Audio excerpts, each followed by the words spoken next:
आप सिंगल लड़कियों के लिए फ्री मेकअप कर सकते हो, जैसे इन्होंने सिंगल लड़कों को फ्री में चाय पिलाई। ये कर सकते हो आप। It's a nice idea. Sir मैं ग्रूम मेकअप भी कर सकती हूँ, बॉयज़ का मेकअप भी कर सकती हूँ। हाँ तो ठीक है, उधर से उसका मेकअप करो, उधर से उसका सिंगल का करो, सिंगल को डबल कर दो। तो ऐसी मेकअप फॉर ब्रेकअप।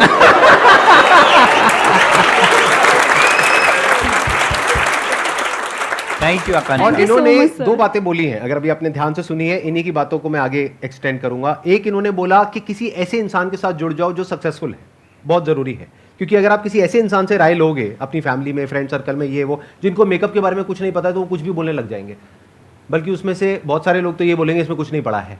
तो किसी ऐसे इंसान से जुड़ने की कोशिश करो जो ऑलरेडी मेकअप में एक लेवल पर है, जहां पर आप जाना चाहते हो। अब कैसे जुड़ोगे? उनको लिखो, ईमेल लिखो, लेटर लिखो, बैठे बैठे सोचो मत, करो। 2 को अप्रोच करो, 10 को करो, 100 को करो, 200 को करो, जो भी टॉप के लोग हैं सबको अप्रोच करो। 200 को करोगे, पक्का है 2-3 की कॉल तो आ ही जाएगी Absolutely. एज एन असिस्टेंट के लिए। That is one. दूसरा, इन्होंने एक और कमाल की बात बोली थी। इन्होंने जब अपना काम शुरू किया तो 10,000 विजिटिंग कार्ड्स बांटे। जब मैंने अपना काम शुरू किया था फोटोग्राफी का, तो मैंने पकड़ पकड़ करके किसी को नहीं छोड़ा, गली के कुत्तों तक को नहीं छोड़ा, उनकी भी फोटो खींची फ्री में। तो फ्री में आप मेकअप करो, क्या दिक्कत है? कुछ तो करने को मिल ही रहा है ना, कुछ तो सीखने को मिल ही रहा है। पकड़ लो जो भी मिलते, मोहल्ले में, फ्रेंड सर्कल में, फैमिली में, पकड़ लो, आ जाओ, मेकअप करो हर एक का। उससे क्या होगा? आपकी प्रैक्टिस हो रही है। अगर बैठे बैठे सोचते रहे तो सोचते ही रह जाओगे, कभी कुछ कर नहीं पाओगे। तो कुछ करो, कुछ स्टेप्स लो, कुछ थोड़ा बहुत शुरू कर दो, अपने आप ही रास्ते आगे से आगे खुलते चले जाएंगे। Thank you so much sir. Most welcome, please have. मैंने जो आपके सेशन में अप्लाई किया था 2019 में, मतलब 2019 में किया, पिछले 3-4 साल से वेट कर रही हूँ सर, आज जाके नंबर आया है। तो थैंक यू सो मच, मैं बहुत खुश Most हुआ। welcome, most और मेरा सर से क्वेश्चन है कि सर क्या जॉब और बिजनेस साथ साथ कर सकते हैं? और जब आपने स्टार्ट किया था अपना MBA का बिजनेस, तो उससे पहले आपने सोचा था कि चाय का मतलब बिजनेस करना है या फिर जॉब करनी है, क्या था आपका? ये जॉब और बिजनेस की ना लंबी लड़ाई चलती है, हमेशा हर आदमी आके पूछता है। तो पहली चीज़ तो है ना, ये जरूरी नहीं कि आप एंटरप्रेन्योर बने बस। पहली बात तो अपने आप में देखो कि बिजनेसमैन बनना कोई जरूरी नहीं, कोई ऐसा नहीं कि आपको करना ही है, कोई जन्म सिद्ध अधिकार नहीं दिया आपको, एम आई राइट? दूसरा, जॉब और बिजनेस में आपको अपनी चुनना पड़ेगी, आपको जिंदगी जीना कैसी, अपने हिसाब से जीनी है, अपने अपने ढंग से जीनी है। जब चाहे आपको अपनी जिंदगी डिजाइन करनी, तो आप बिजनेस चुन सकते हो। पर जॉब भी खराब नहीं है। अगर आप जॉब में चालू कर रहे हो तो सोचो 10 साल 15 साल में आप MD CEO बनने की सोचो, हो सकता है बिजनेस से ज्यादा सैलरी आपकी हो। Yes sir. कोई CEO MD बनने के लिए नहीं जाता है, वो क्यों आप में अप्रोच नहीं है। दूसरी चीज, मैं खुद मैकडॉनल्ड्स में नौकरी कर रहा था जब मैंने अपना चाय का ठेला चालू किया। तो 9 से 3 मैं मैकडॉनल्ड्स में नौकरी करता था और 1-2 घंटे का आराम करके शाम को 6 बजे अपना चाय का ठेला लगाता था, 6 से रात की 11 साढ़े 11। आप बोलोगे चाय का धंधा सुबह नहीं, क्योंकि सुबह मेरा अप्रोच नहीं था, मैकडॉनल्ड्स में नौकरी थी, फिर MBA कॉलेज मेरा चालू हुआ। तो आप एक काम ऐसे करो, आपका जॉब इतना लंबा चल रहा है, ट्रैक बना हुआ है, थोड़ा थोड़ा बिजनेस का ट्रैक लाना चालू करो। एक एक ईट बिजनेस की अप्रोच का, इधर से फाइनेंस भी आएगा, इधर से सेटिस्फेक्शन मिलेगा, माँ बाप को भी अगर सेटिस्फाई करना हो, भैया कुछ ना कुछ कर रहा हूँ, यहाँ आपकी मेहनत बढ़ जाएगी। 10 घंटे की जॉब के साथ 3 घंटे आपको बिजनेस में लगाने पड़ेंगे, मैं राइट और रॉन्ग? Yes sir. फिर जिस दिन लगे कि ये वाली जो गाड़ी है आपकी जॉब से ड्रून ड्रून ड्रून ड्रून चल रही है, ड्रून हो जाएगी बिजनेस, तो जॉब छोड़ देना। आपको अपने सर्कमस्टांसेस, अपनी वक्त, अपनी एनर्जी, अपना नॉलेज, अपने पैसे की कैपेसिटी, रिस्क कैपेसिटी, परिवार, आप किस परिवेश से आते हो, देश के किस हिस्से में रहते हो, उससे बहुत फर्क पड़ता है। आप ध्यान रखना जिंदगी का। हो सकता है जो चाय में अपने गांव में, अपने धार जिले में बेचता मध्य प्रदेश के, वो वहाँ इतनी इज्जत नहीं मिलती जितनी अहमदाबाद में मिली है। यही सेशन, इतना ज्ञान अगर मैं कहीं बातों में कहीं मेरी सोसाइटी में अपने चौराहे पे देता तो 3 लोग ही ताली बजाते हैं, ये करोड़ों लोगों के पास जाएगा। एम आई राइट और रॉन्ग? फैक्ट है। सर आपका स्केड्यूल इतना बिजी रहता था, तो आप अपने रिलेशन को कैसे मैनेज करते थे? रिलेशन मतलब फैमिली, सर गर्लफ्रेंड भी हो सकती है आपको। यार मैं उस टाइम पे, मैं सच बताता हूँ, इसका बड़ा प्रैक्टिकल आंसर, मैं पिछले जब शुरू के 3 साल थे ना, मैं अपने ना किसी दोस्त की शादी में, ना पार्टी में, ना रिश्तेदार के यहाँ, किसी का नहीं है। सब कुछ आपका टिक नहीं हो सकता। मैं जिंदगी बहुत अच्छा फलसफा बोलूँ, आपकी बॉडी भी अच्छी हो सकती है, आप सक्सेसफुल भी हो सकते हो, आप अपना स्टार्टअप भी खड़ा कर दो, आपकी मनपसंद लड़की से शादी भी कर लो, ये बहुत कम लोगों का टिक हो सकता है। कुछ ना कुछ तो छोड़ना पड़ता है बहुत। तो मैं अपने दोस्तों रिश्तेदारों को छोड़ दिया, रिलेशनशिप मेंटेन नहीं किया। मन क्यों, मैं अपनी जिंदगी बना रहा हूँ भाई, आज भी उनसे जाके बात करता हूँ, उनके घर जाके खाना खाता हूँ, पर नहीं यार, मैं अपनी जिंदगी बना रहा हूँ, मैं दोस्ती नहीं बना सकता। मेरे लिए मेरी चाय सब कुछ था बॉस, ना परिवार। मैं पापा मम्मी से भी 6-6 महीने 8-8 महीने में मिलने जाता था। कि क्योंकि आपको कुछ छोड़ना पड़ेगा, नहीं तो आप डिस्ट्रैक्ट हो जाओगे। डिस्ट्रैक्ट नहीं होना है। संदीप सर के साथ शो है, मोबाइल बंद करा देते हैं वो, नहीं, डिस्ट्रैक्शन नहीं चाहिए। सबका मोबाइल बंद है ना फिलहाल। तो वही था, मैंने सबका एग्जिस्टेंस को नील कर दिया था, जीरो। मजा आ रहा है सबको? यस और नो? यस और नो? यस और नो? लगे रहो।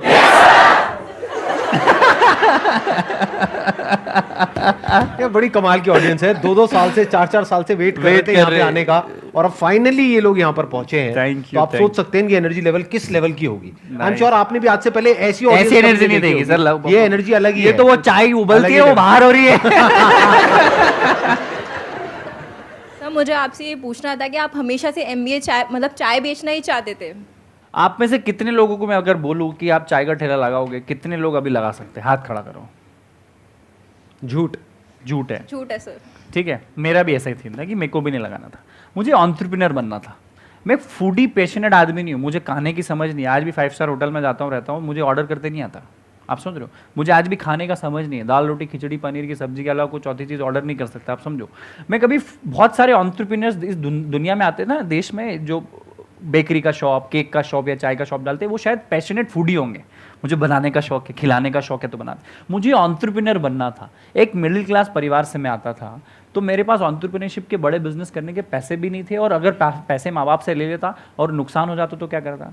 मैंने चाय चुनी है जानबूझ के, कभी सोचा नहीं था कि चाय का ठेला लगाएंगे। 2500 धंधे सोचे, ये नहीं, चाय पे आके रुक गई गाड़ी। क्यों? क्योंकि चाय में बिजनेस में इन्वेस्टमेंट 8000 का ही था। एम आई राइट?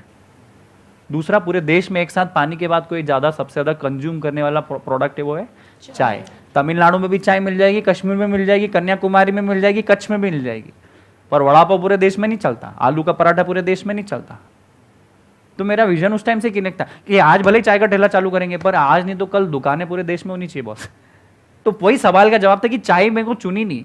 वही जिससे मोहब्बत करते उससे शादी कर लो, अगर ऐसा ना हो तो जिससे शादी हो गई उसी से मोहब्बत।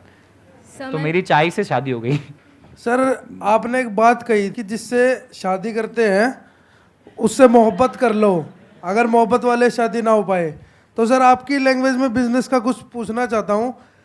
मैंने जिससे मोहब्बत की थी उससे शादी नहीं हुई, उसके बाद जिससे शादी की उससे मोहब्बत कर ली, लेकिन अभी ना जिससे पहले मोहब्बत थी वो वापस आ रही है अपॉर्चुनिटी। दोबारा एक बार घूम के अपॉर्चुनिटी घूम के वापस आ रही है, तो क्या पहली वाली को तलाक दे दूं या फिर जिससे शादी हुई थी वो बदले में उतनी मोहब्बत दे भी नहीं रही है, तो क्या उसे तलाक दे के आगे बढ़ जाऊं, पुराने वाली को पकड़ लूं, या फिर जिससे शादी हुई है उस पर ही टिका रहूं? जवाब दीजिए, जनता जवाब मांग रही है।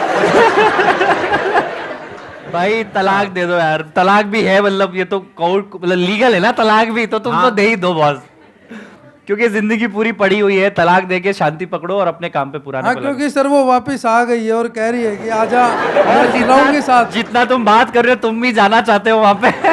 बिल्कुल सर, आप काम की बात कर रहे हो ना? बिल्कुल सर, फिर ठीक है। रिलेशन नहीं है, लेकिन घुमा फिरा करके सर कुछ की और लैंग्वेज पूछ से रहे ही रिलेट कर दिया मैंने। हैं। बिल्कुल सही किया। आपके लेक्चर सुन सुन के सर दिमाग खुल गया ना। मेरा relate कर जूता पाया। मेरा जूता मेरे को ही गीला करके मारा है भाई ने। Thank you so much sir. बहुत बढ़िया, बहुत बढ़िया। बहुत अच्छा वैसे। क्वेश्चन था हाँ। भाई। और ये सिर्फ ना बिजनेस तक ही रखना है, आपसी जीवन से मेरा कोई ताल्लुकात नहीं है आपके। मेरा क्वेश्चन ये है, आपको कभी लगता नहीं है कि मतलब मेरी लाइफ में एक लड़की होनी चाहिए जो मेरी केयर करे, जिसके साथ मैं घूमूं, टाइम स्पेंड करूं?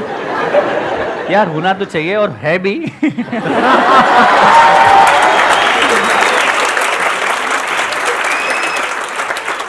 देखो, हर सक्सेसफुल आदमी के पीछे लड़की का हाथ तो जरूर होता है। उसको भी अपनी जिंदगी में आगे सक्सेस में हम लोग सपोर्ट में लेते हैं, तो वो ज़्यादा अच्छा प्यार हो सकता है कि चल वहाँ आइसक्रीम खाने चलते हैं, वहाँ कॉफ़ी पीने चलते हैं, वो नहीं होगा। चाय पीने चलते हैं।